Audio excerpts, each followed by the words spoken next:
Buenas tardes a todos y a todas. Bienvenidos de nuevo a Centro Sefarad Israel, su casa, que ya nos conocen. No hace falta presentarnos. La institución ya la conocen. Esta tarde contamos con... tenemos el placer de contar con el investigador Mariano Gómez Aranda. Voy a quitar el sonido. Con Mariano Gómez Aranda. Para mí... ya un gran conocido de hace ya muchos años, hebraísta también como yo, pertenece al Instituto de Lenguas y Culturas del Mediterráneo y del Próximo Oriente y de Oriente Próximo, del CSIC, del Centro de Investigaciones Científicas.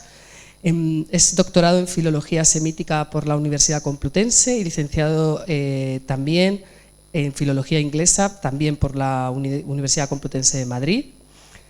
Es, como he dicho, científico titular del CSIC desde 1977. También tuvo una Fulbright Visiting Scholar en the Hubei University College. No voy a mencionar todo lo que podría decir de él, mucho.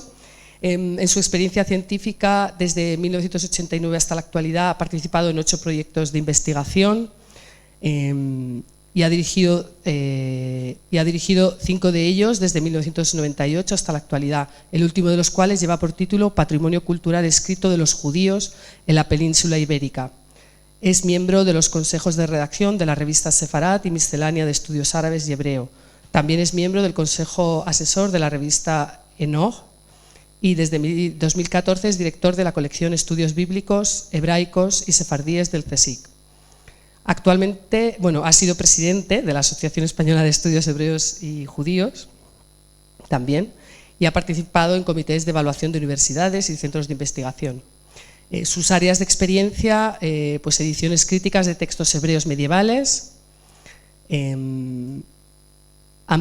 aplicando los métodos modernos de la crítica textual a los manuscritos hebreos medievales, exégesis judía medieval, a la historia de las interpretaciones judías de la Biblia en la Edad Media, ciencia judía medieval, centrándose en el papel de los judíos en la historia de la filosofía y la ciencia medieval y analizando las conexiones entre árabes, judíos y cristianos en el contexto de las relaciones e intercambios culturales. Autor de 4 libros científicos, 19 artículos científicos, etcétera, y un largo etcétera. Y sin más, le cedo la palabra a Mariano. Gracias. Muchísimas gracias, Rosa, por tu amable presentación. Y hoy les voy a hablar de los traductores judíos en la Escuela de Traductores de Toledo.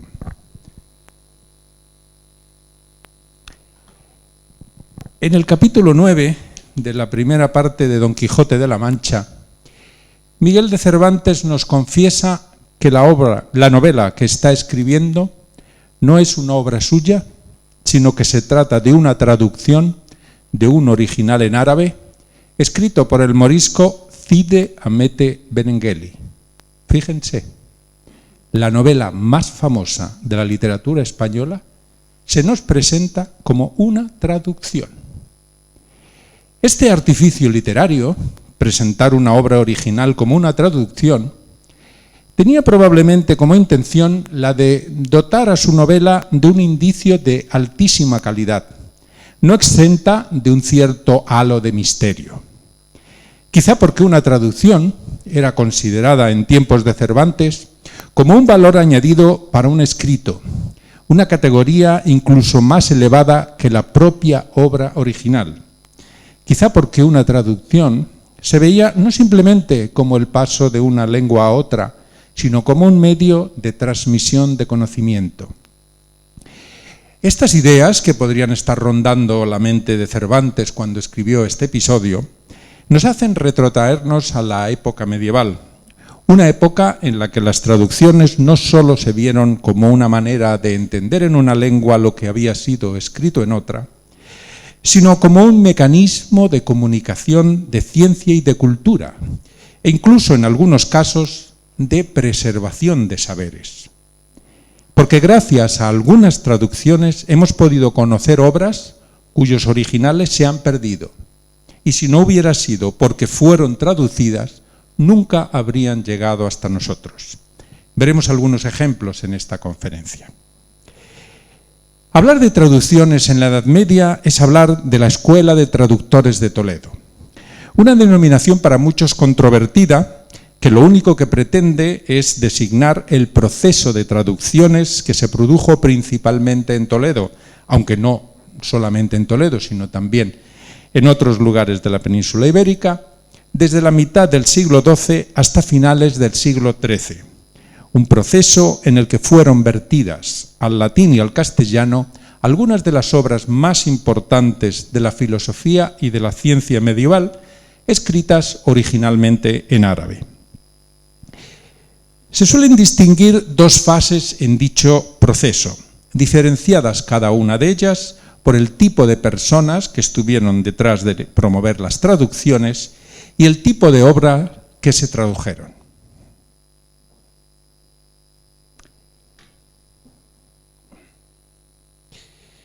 La primera etapa sería la etapa de los arzobispos de Toledo, durante la cual se tradujeron obras de filosofía, medicina, astronomía y astrología.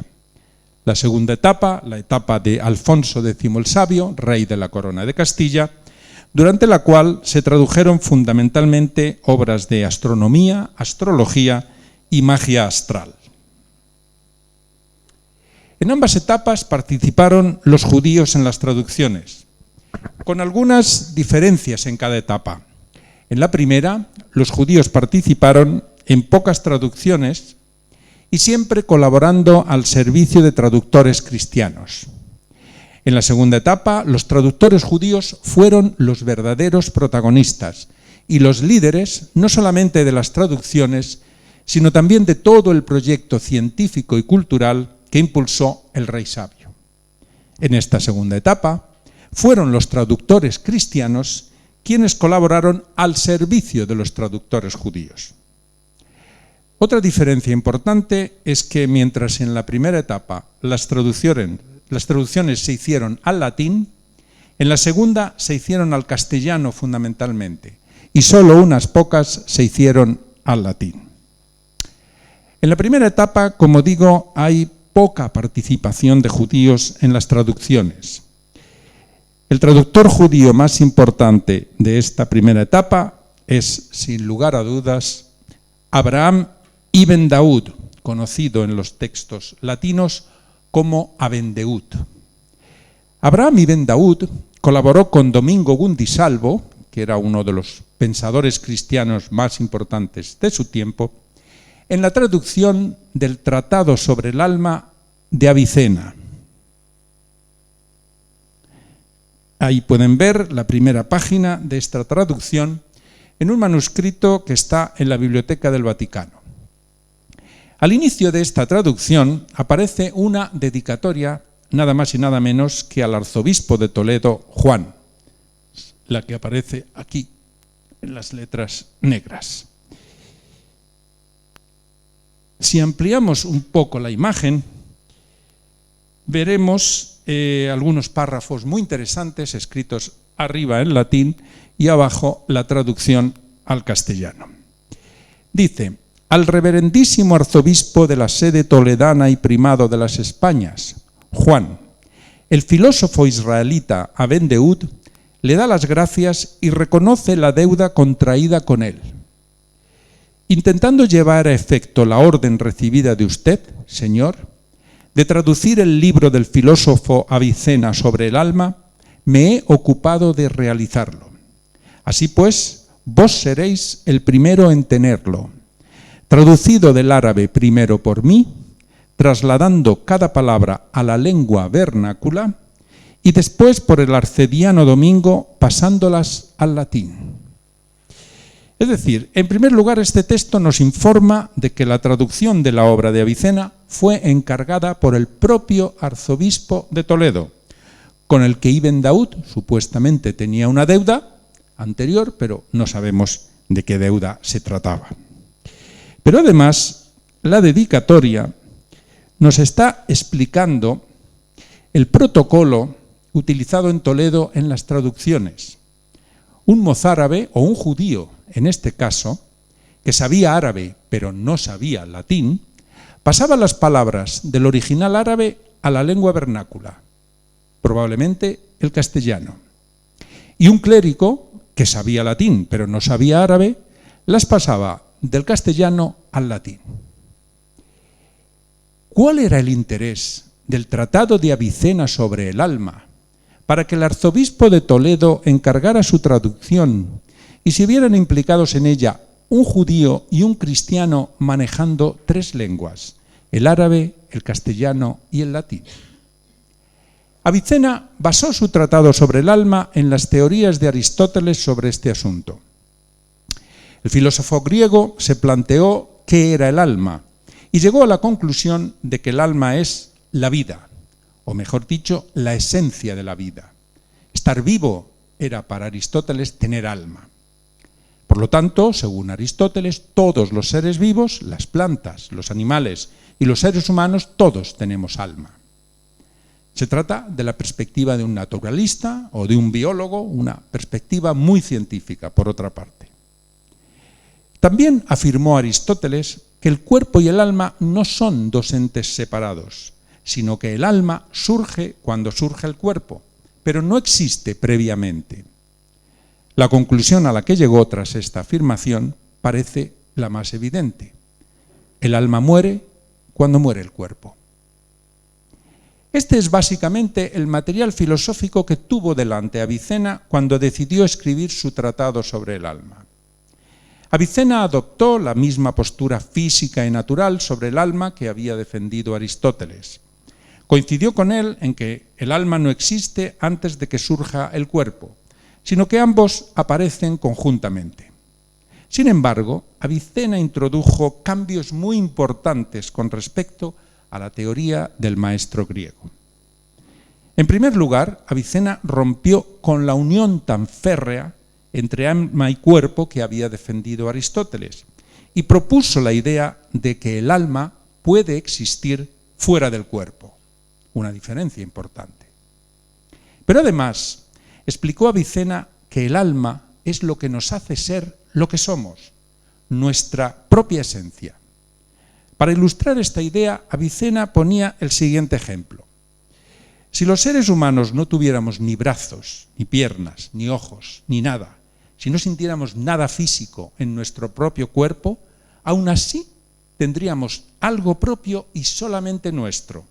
Ese algo sería el alma, nuestro yo más personal e íntimo. Es decir, para Avicena el alma puede existir separada del cuerpo y es nuestro yo más personal, el que vamos modulando a lo largo de nuestra vida. La conclusión a la que llegó Avicena será radicalmente diferente de la de Aristóteles. Para Avicena, cuando muere el cuerpo, el alma personal e individual de cada ser humano sigue viva eternamente.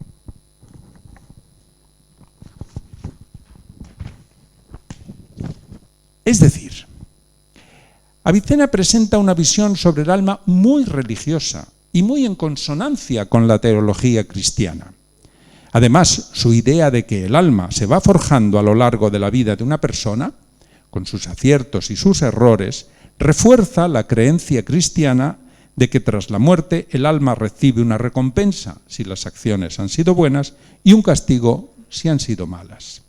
Es decir, el pensamiento de Avicena sobre el alma es un excelente argumento en favor del dogma cristiano de la retribución en la otra vida. No es difícil deducir por qué el arzobispo de Toledo se interesó por esta obra y encargó que fuera traducida. ¿Y qué interés tendría Abraham ibn Daud como judío en traducir esta obra de Avicena? Abraham ibn Daud fue uno de los primeros filósofos judíos seguidores de la filosofía de Aristóteles, como lo había sido antes Avicena. Ibn Daud es el autor de un tratado de filosofía que lleva por título en hebreo Aemuná Arramá, la fe excelsa, en el que relaciona las ideas de la religión judía con el pensamiento aristotélico. El pensamiento filosófico de Abraham ibn Daud está muy influido por el de Avicena y muy concretamente por algunas de las ideas del filósofo persa sobre el alma.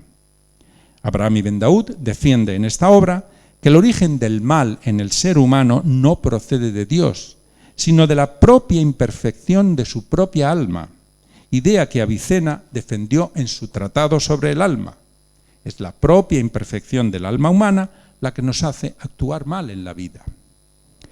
También siguió Avicena en la idea de que cada persona tiene un alma propia e individual, que solo a cada uno pertenece.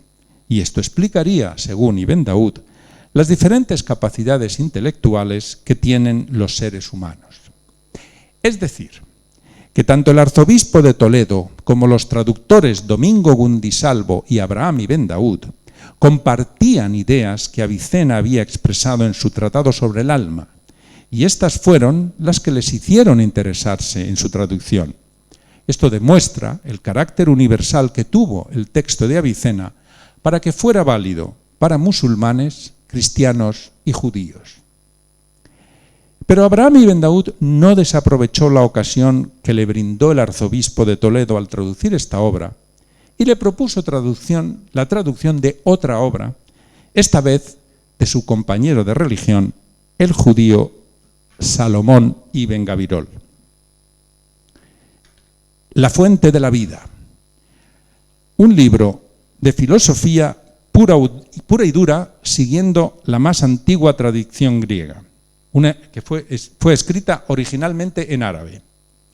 Abraham Ibn Daud propuso su traducción al arzobispo Juan, pero desgraciadamente él no participó en ella, sino que fue tarea exclusiva de su compañero cristiano Domingo Gundisalvo.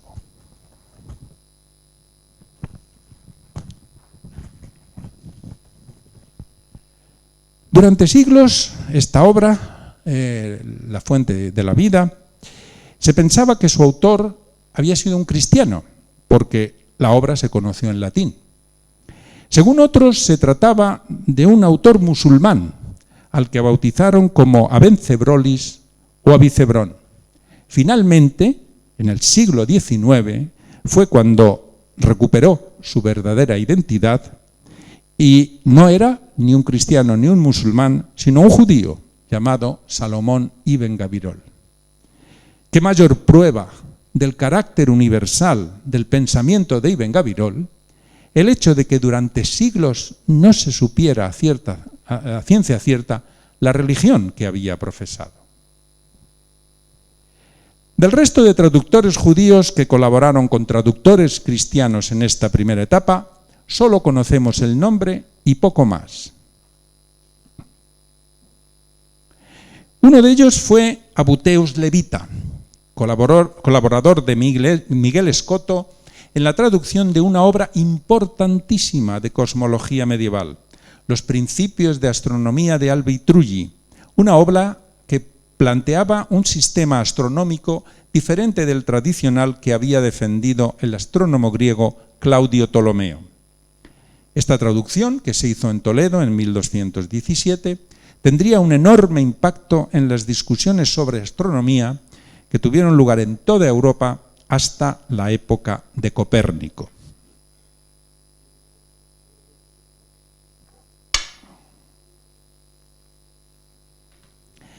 También conocemos el nombre de otro traductor judío, Ibn Abaumet, judío que colaboró con Salio de Padua en la traducción del Tratado de Interrogationibus del persa Umar ibn Farrukán, una obra de astrología en la que se explica cómo calcular los horóscopos cuando un cliente consulta a un astrólogo acerca de su futuro.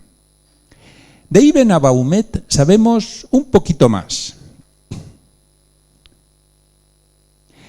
El colofón de la edición de esta traducción de 1503, que ven en pantalla, el colofón es el párrafo del centro, dice lo siguiente, traducido al castellano.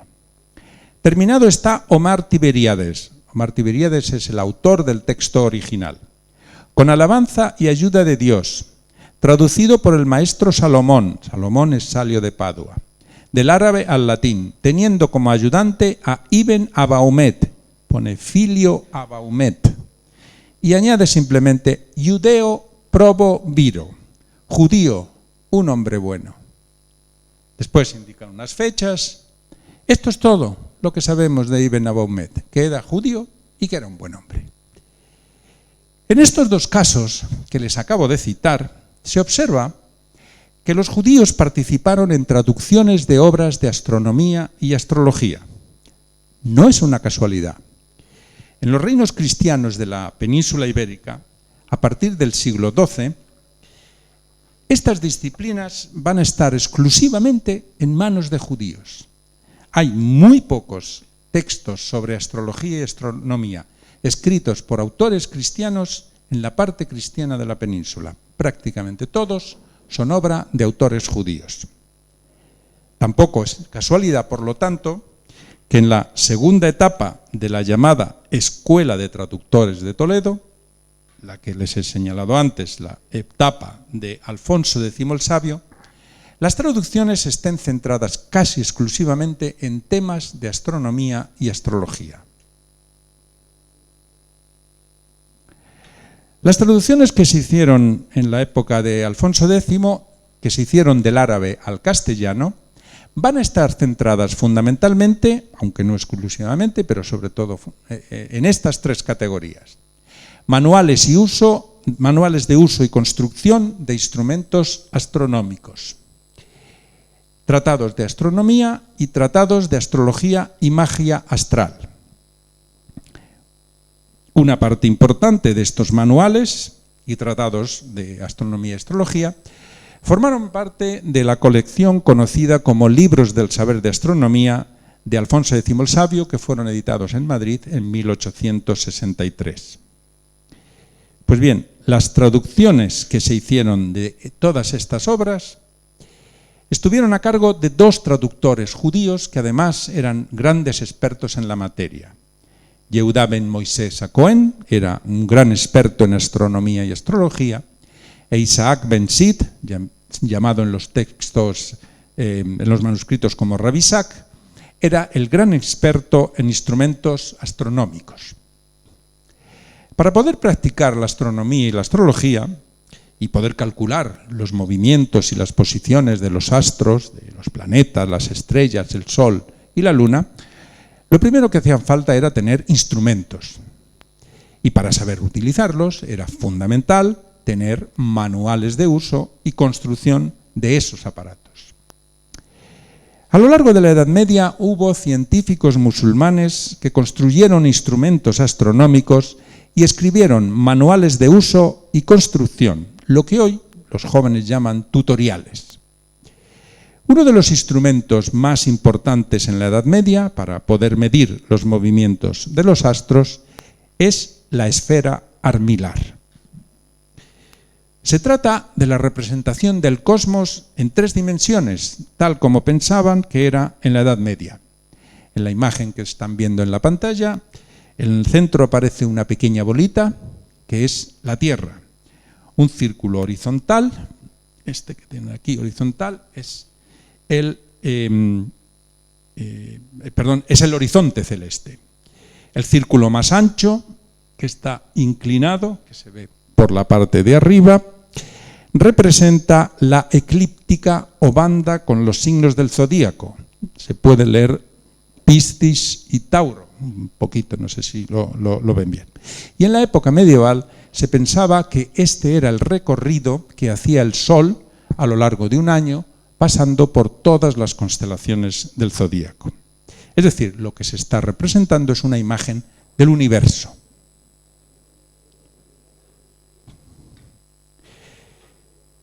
El libro de las Armellas es la traducción al castellano del tratado en árabe sobre la construcción de la esfera armilar, que les he mostrado en la imagen anterior, y que había escrito un autor musulmán toledano llamado Azarquiel. Esta traducción tiene además un valor importantísimo, porque el original árabe se ha perdido y solo conocemos la obra de Azarquiel gracias a que fue traducida al castellano por Yehuda ben Moisés. Es decir, en este caso, la traducción ha tenido el mérito añadido de servir como mecanismo para preservar una obra científica. Si no hubiera sido por esta traducción, nunca habríamos conocido la existencia de este libro de Azarquiel. La palabra armella o armilla, como se puede decir de las dos maneras, en castellano antiguo significa aro. El libro de las armellas quiere decir el libro de los aros, porque podrán comprobar que una esfera armilar es un aparato lleno de aros, tiene muchos aros. Este tratado, además, va acompañado del manual de uso del aparato. Uno es el manual de construcción del aparato y luego el manual de uso del aparato. En este caso no es una traducción, sino que es obra original de Isaac Ben Sid, que es el otro judío que les acabo de mencionar. Pero el instrumento astronómico por excelencia que se usó en la Edad Media para medir los movimientos de los astros era el astrolabio. Se trata de un aparato no muy grande, a diferencia de la esfera armilar, que sí que es un aparato grande. El astrolabio cabe en la palma de la mano, quizá un poco más grande, pero no mucho más, y tiene la misma utilidad que la esfera armilar. De hecho, el astrolabio es la proyección en un plano de 2 dimensiones de lo que en la esfera armilar se representa en 3 dimensiones. Es mucho más fácil también de transportar. Este instrumento que ven aquí, este en concreto, es un astrolabio del siglo XIV.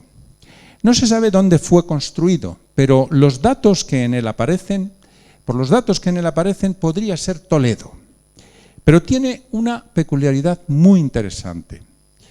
Este astrolabio empezó a ser fabricado por un judío, después lo continuó un cristiano y finalmente lo terminó un musulmán. Esto se sabe por varias razones y entre otras porque tiene inscripciones en hebreo, en latín y en árabe, una especie de símbolo de unión de las 3 religiones monoteístas.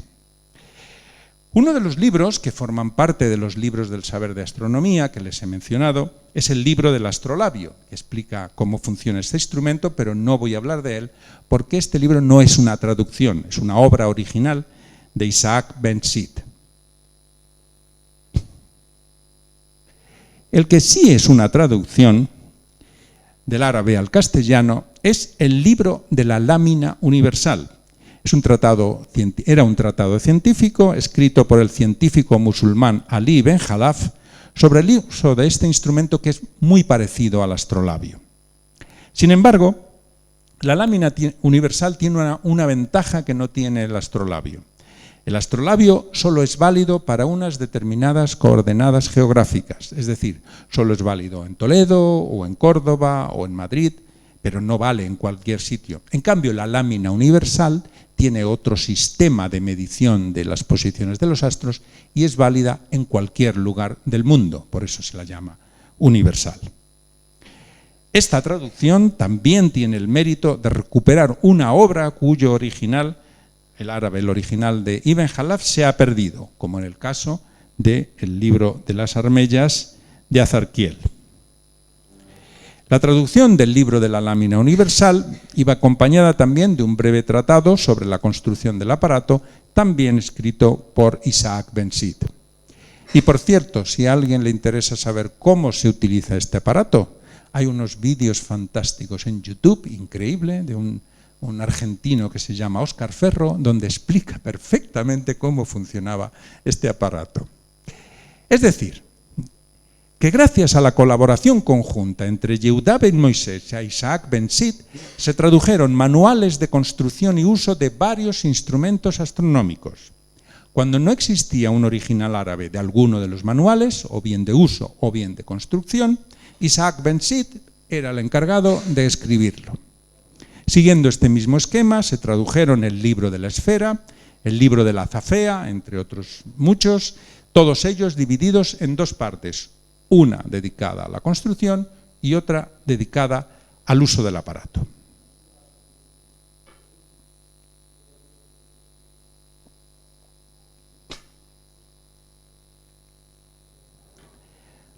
Vamos a pasar ahora a ocuparnos del segundo tipo de obras que fueron traducidas en la corte de Alfonso X, obras de astronomía.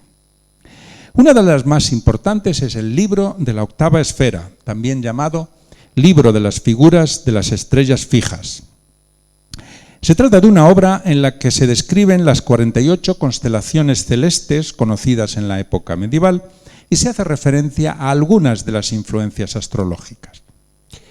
Pero para que ustedes entiendan la importancia de esta obra, debemos remontarnos primero al Almagesto de Claudio Ptolomeo. Claudio Ptolomeo, que vivió aproximadamente en el siglo II después de Cristo, fue el astrónomo griego más famoso de todos los tiempos. Aquí lo pueden ver en un cuadro de Pedro Berruguete. Si se fijan bien, se darán cuenta de que lo que tiene en la mano es una esfera armilar, como la que les he mostrado anteriormente. Claudio Ptolomeo escribió un tratado de astronomía en el que explicaba los movimientos de los astros y cuáles eran los cálculos que había que hacer para conocer las posiciones de los planetas, del Sol, la Luna, en cualquier momento, tanto del presente como del pasado, como del futuro. Esta obra fue conocida en la Edad Media con el título de Almagesto y se convirtió en el referente absoluto para conocer y estudiar la astronomía. Escrita originalmente en griego, fue traducida primero al árabe, después al latín y más tarde al hebreo. Aquí pueden ver la imagen de un manuscrito con la traducción al hebreo que hizo Jacob Anatoli en el siglo XIII, no en Toledo, en este caso la hizo en Sicilia. Pues bien, una de las partes más importantes de esta obra es el catálogo de estrellas que Claudio Ptolomeo incluyó en ella. Como pueden ver ahí, Ptolomeo recogió la lista de 48 constelaciones celestes que habían sido identificadas en época antigua. 21 en el hemisferio norte, que solo se ven en el hemisferio norte, las 12 constelaciones del zodíaco, que son las que están en la eclíptica, que les he enseñado antes, y las 15 del hemisferio sur, que solo se ven en el hemisferio sur. A cada una de ellas les asignó un número determinado de estrellas, hasta llegar a un total de 1022 estrellas. También indicó Ptolomeo los nombres con los que eran conocidas las constelaciones y que se siguen usando todavía hoy en día. Por ejemplo, la Osa Menor, la Osa Mayor, el Dragón, Casiopea, Andrómeda, etc. En el hemisferio sur están Eridanus, Centaurus, Lupus. Y con todo ello elaboró unas listas en las que describió las posiciones de cada una de estas constelaciones y cada una de las estrellas de cada constelación. Vamos a ver un ejemplo de cómo describió Ptolomeo las estrellas de la Osa Menor, que como todos ustedes saben son 7 estrellas.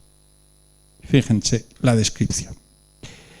La estrella al final de la cola, la siguiente a esta en la cola, la siguiente a esta antes del lugar donde la cola se junta con el cuerpo, la estrella más al sur en la parte delantera del rectángulo, la estrella más al norte en esa misma parte, sigue la estrella más al sur.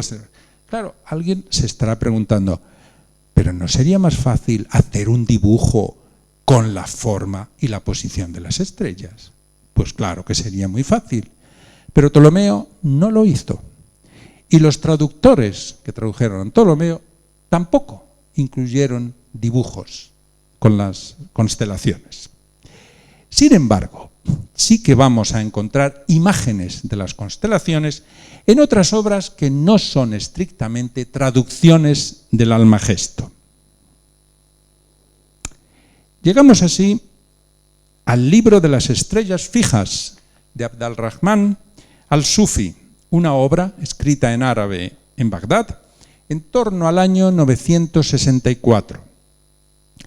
El interés que tiene este libro es que contiene el catálogo de estrellas de Ptolomeo, con las descripciones, siguiendo lo que les acabo de leer, pero además tiene imágenes de las constelaciones y dibujos alusivos a sus nombres, que era lo que todo el mundo estaría esperando.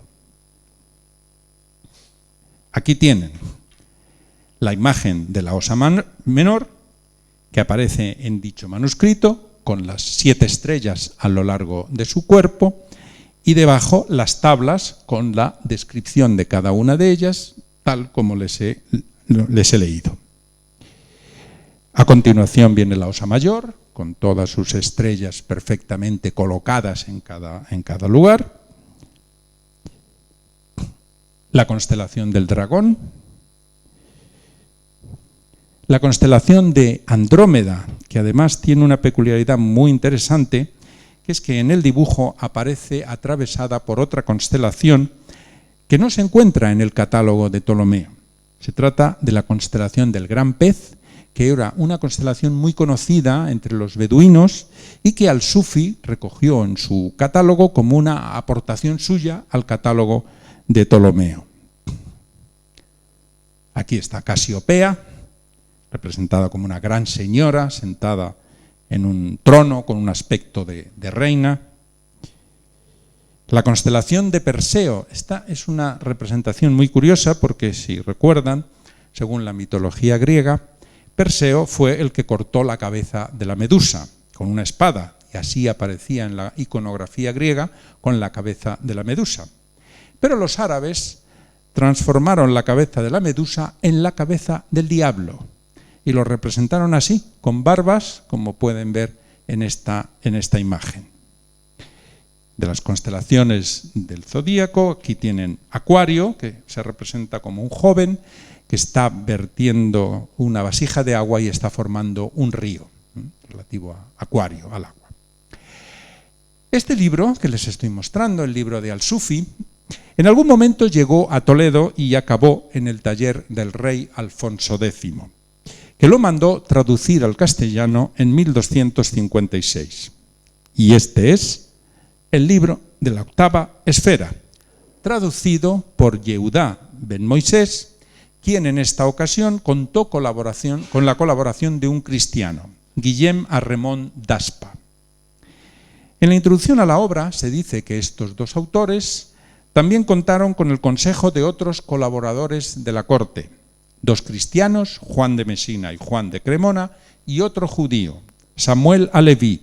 Es decir, se trató de una obra colectiva en la que participaron judíos y cristianos, todos ellos bajo la dirección de Yehudá ben Moisés. Una copia de esta traducción se conserva en el manuscrito, este que ven aquí, que está en la biblioteca de la Universidad Complutense y del que he tomado muchas de las imágenes anteriores, y vamos a ver cómo aparecen representadas las constelaciones en este manuscrito. Aquí tienen la constelación de Piscis.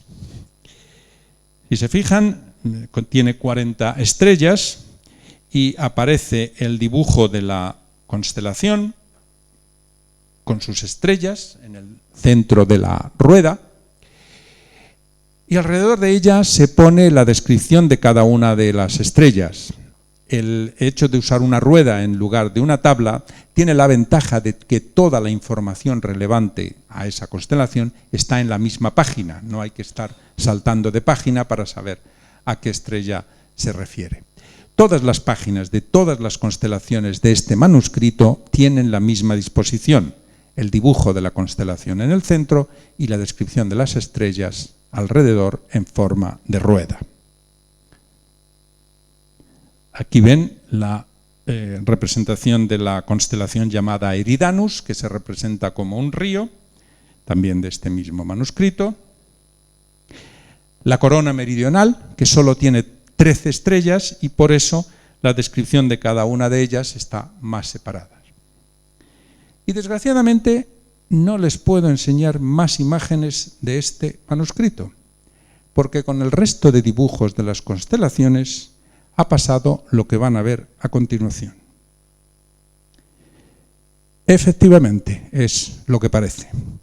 Algún salvaje o salvajes han cortado las ilustraciones y las han arrancado del manuscrito. Solamente han dejado las 3 que les he mostrado, quizá porque no les gustaron o vaya usted a saber por qué. Sin embargo, no todo está perdido. Gracias a las copias que se hicieron de este manuscrito antes de que fuera salvajemente mutilado, hemos podido saber cómo serían esas ilustraciones de esas constelaciones que no están aquí. gracias a otros manuscritos. Una de esas copias es este manuscrito que está en la Biblioteca Nacional de España, es del siglo XVI, es bastante posterior a la época del otro manuscrito, que seguramente salió del taller del propio Alfonso X, es del siglo XIII, pero conserva la misma disposición de imágenes que tenía el original. Aquí pueden ver la representación de la constelación de Andrómeda con los peces, como tenía en el dibujo de Al-Sufi, aunque en este caso un pez está en medio del cuerpo y otro está abajo. Aquí tienen a Casiopea, la señora sentada en su trono, Perseo con la espada y la cabeza del diablo, y Virgo, dibujada con unas alas, tal como la describe Ptolomeo. Pero el libro de las figuras de las estrellas fijas no solo pretendía ser un códice atractivo desde el punto de vista estético y que mostrara los dibujos de las constelaciones, también tenía la intención de explicar los fundamentos de la astrología. En el prólogo de la obra, el propio rey Alfonso nos dice que este libro quiere dar a conocer las llamadas virtudes de las estrellas, es decir, las influencias positivas que las estrellas ejercen no solo en la naturaleza, sino también en los seres humanos.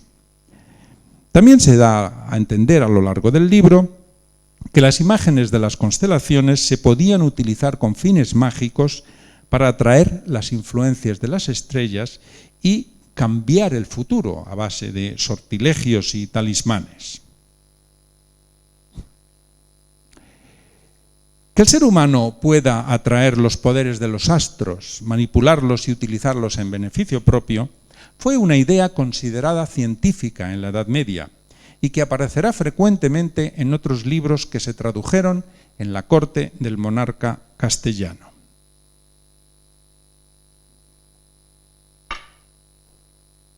Llegamos así al tercer tipo de traducciones que se hicieron en la corte de Alfonso X el Sabio, los tratados de astrología y magia astral, el más representativo de los cuales es quizá el Lapidario. Según se dice en el prólogo, fue traducido al castellano por Yehudá ben Moisés, al que ya hemos mencionado muchas veces, ya se nos habrá quedado el nombre, Yehudá ben Moisés. En esta ocasión también colaboró con él un cristiano, Garcí Pérez, y el manuscrito más importante de esta obra se encuentra, como ven, en la biblioteca del Escorial. Se nos dice en el prólogo de esta obra que el original era un texto árabe escrito por un tal Albolais. Sin embargo, la realidad es que no se ha identificado ningún autor árabe que responda al nombre de Albolais, ni se ha encontrado ningún manuscrito árabe original. Es decir, el Lapidario podría ser otro ejemplo más de una obra escrita en árabe que se ha perdido y que se conoce gracias a la traducción al castellano. Sin embargo, el hecho de que no exista ni el más mínimo indicio de que la obra original haya sido jamás escrita, podría hacernos pensar que fue el propio Yehudá ben Moisés el autor original del Lapidario, y que lo disfrazó de traducción, quizá para darle mayor autoridad, para otorgarle un halo de misterio, como más tarde haría Cervantes con Don Quijote. No sabemos cuál es la realidad. Pero, ¿de qué trata el Lapidario para tener este halo de misterio? Es una obra de astrología en la que se explica que todas las cosas que hay en este mundo reciben influencia de los cuerpos celestes.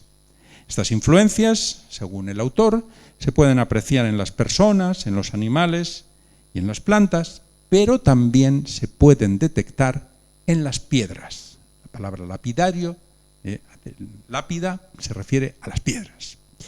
Así continúa explicando el autor que hay determinadas piedras que tienen poderes mágicos que han recibido de los astros. Pero el autor también quiere dejar bien claro que si esas piedras tienen esos poderes es porque, en último término, los han recibido de Dios, que es quien tiene control absoluto de todo lo que ocurre en el universo. Con esta observación, lo que quiere el autor es señalar que los fundamentos recogidos en la astronomía y la astrología no son opuestos a la religión, sino que corroboran una idea fundamental de las religiones monoteístas, como es la de que todo lo que existe en este mundo responde a un orden natural fijado por Dios. Y también se da a entender que, en último término, todo lo que ocurre está en manos del Altísimo.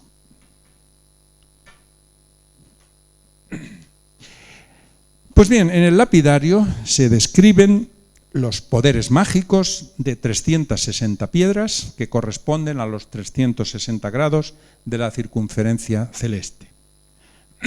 Perdón.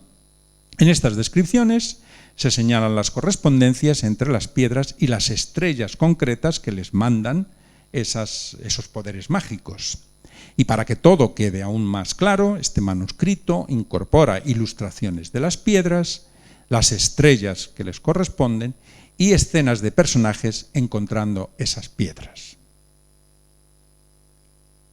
Veamos, por ejemplo, el inicio de la descripción de la piedra de nombre coral, que se corresponde con el 11º grado del signo de Tauro.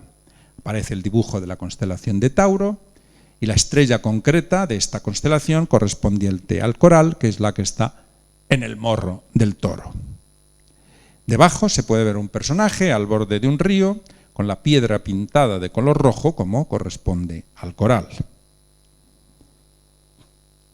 La piedra, que se llama aliofar o aljofar, se corresponde con el 11º grado de Aries. Aquí no aparece la estrella. Por la descripción que se hace de ella, sabemos que se trata de una perla, porque se dice que se encuentra en el gran mar que rodea la Tierra, en unas conchas muy grandes. En la imagen que la acompaña pueden ver a unos personajes recogiendo las conchas. El del centro parece que la está abriendo, el de la derecha se la está dando al maestro, que va vestido de rojo y con un gorro, y tienen una copa donde van colocando las piedras. Por lo tanto, el lapidario está planteando la importancia de conocer las influencias de los astros en determinadas piedras para poder utilizarlas en beneficio propio. En resumen, los 3 tipos de obras traducidas del árabe al castellano que les he mostrado, manuales de construcción y uso de la esfera armilar y de la lámina universal, el libro de la octava esfera y el lapidario, representan los principales intereses científicos de Alfonso X en los campos de la astronomía y la astrología. Todos estos conocimientos fueron dados a conocer gracias a las traducciones de los judíos Yehuda ben Moisés e Isaac ben Sid, con la colaboración de científicos y traductores cristianos, demostrando una vez más que compartir el conocimiento siempre ha sido la vía más eficaz de hacerlo avanzar. Quizá el interés de Alfonso X por la astrología y la magia astral sea el menos conocido del rey sabio y el más sorprendente. Es posible que alguien se esté preguntando cómo un rey tan interesado por las ciencias y el pensamiento racional y científico pudo fomentar este tipo de obras que estarían más bien asociadas a la superstición o al ocultismo. Pero lo cierto y verdad es que en la Edad Media la astrología tenía un valor extraordinario y mucha gente creía en ella. Las inundaciones, las epidemias, cualquier otro tipo de catástrofes causaban una fuerte incertidumbre en la gente. También hoy en día alguna experiencia de este tipo hemos tenido, que desgraciadamente también nos ha causado una fuerte incertidumbre. Pues bien, en la Edad Media, ante la falta de respuestas racionales claras a estos fenómenos, se recurría con frecuencia a explicar que estas situaciones estaban provocadas por los astros. Era una manera de dar seguridad a gentes en situaciones de profunda inseguridad. En la época medieval estas ideas eran compartidas prácticamente por todo el mundo, incluso por los científicos de entonces. No es raro que un rey como Alfonso X, que inquieto por el conocimiento, llegara a interesarse por este tipo de ciencias ocultas y de carácter mágico. Las traducciones llevadas a cabo en la corte del rey sabio, junto con las obras científicas originales que se elaboraron en ella, llevarían el nombre de Alfonso X al lugar más elevado al que el ser humano ha llegado jamás. Ese lugar es la Luna. Efectivamente, en la Luna hay un cráter que lleva el nombre de Alfonsus. Aquí lo pueden ver en la imagen, en la parte de abajo, a la izquierda, en honor de Alfonso X el Sabio. Y además está justo debajo de otro cráter importante, dedicado nada más y nada menos que a Claudio Ptolomeo. Ptolemaeus se lee arriba en latín. En realidad, el cráter Alfonsus debería llevar el nombre de quienes fueron realmente los protagonistas, Yehuda ben Moisés e Isaac ben Sid. Pero en este caso, la fama se la llevó quien financió y patrocinó el proyecto científico de traducciones y no quienes la realizaron. Sirva esta conferencia entonces como testimonio y homenaje a todos esos traductores judíos que trabajaron en Toledo y cuya labor sirvió para avanzar el conocimiento y el intercambio entre distintas lenguas, culturas y religiones. Muchas gracias por su atención.